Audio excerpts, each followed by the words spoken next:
Hi friends, இன்றைக்கி நம்ம எங்கே வந்திருக்கோன்னு பார்த்தோன்னா மதுரையில் இருக்கக்கூடிய கலைஞர் நூற்றாண்டு நூலகம் தான். ரொம்ப நாளாக இங்கே வரணும்னு நினச்சோம், வரதுக்கு வாய்ப்பே இல்லாமல் போச்சு. ஸோ இந்த ஹாலிடேயில் எப்படியாவது வரணும்னு சொல்லி வந்தோம். ரொம்பவே பிரம்மாண்டமாக இருந்தது, பார்க்குறதுக்கே ரொம்ப ஒரு பிரமிப்பாக இருந்துச்சு. இது கரெக்டாக வந்து எங்கே இருக்குது அப்படின்னு பார்த்தோன்னா, நம்ம மதுரையில் இருந்து ஐயர் பங்களா போகிற வழியில் இருக்குது.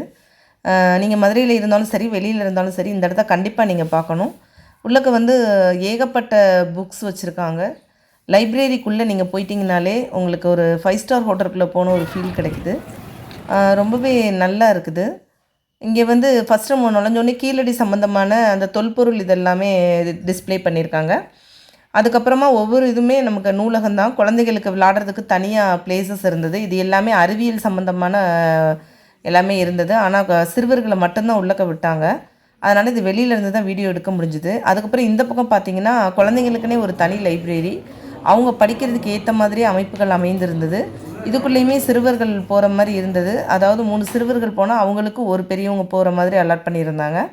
ரொம்பவே நல்லா இருந்தது. ரொம்ப அமைதியான சூழலாக இருந்தது. ஃபுல்லாமே ஏசியாக இருந்தது ஹால் ஃபுல்லாமே. நெக்ஸ்ட்டு பார்த்திங்கன்னா ரொம்பவே சைலண்ட்டாக இருந்தது. ரொம்ப நீட்டாக மெயின்டைன் பண்ணியிருக்காங்க.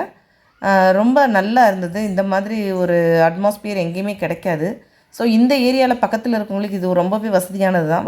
வயசானவங்க கூட படிக்கிற மாதிரி டெய்லி நாளிதழ்களும் வருது. அதுவும் ஒரு சைடு எல்லோரும் வந்து படிச்சிட்ருக்காங்க.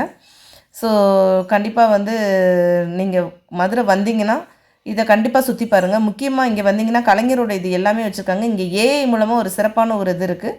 கலைஞர் வந்து அந்த மானிட்டரில் எப்போவுமே பேசிகிட்டு இருக்க மாதிரி இருக்கும். இந்த சைடு உள்ள ஒரு சோஃபாவில் நம்ம உட்காந்து பேசுகிறது, அவங்களோட பேசுகிற மாதிரி ஒரு அனுபவத்தை குடிச்சது. எங்களுக்கும் இது ரொம்பவே ஜாலியாக இருந்தது. ஸோ இதை நீங்கள் இங்கே வந்து பார்க்கும்போது உங்களுக்கு புரியும். ஸோ கண்டிப்பாக இது ஒரு யூஸ்ஃபுல்லான வீடியோன்னு நினைக்கிறேன். உங்களுக்கு இந்த வீடியோ பிடிச்சிச்சுன்னா லைக் பண்ணுங்கள். கண்டிப்பாக நீங்களும் விசிட் பண்ணுங்கள். தேங்க்யூ.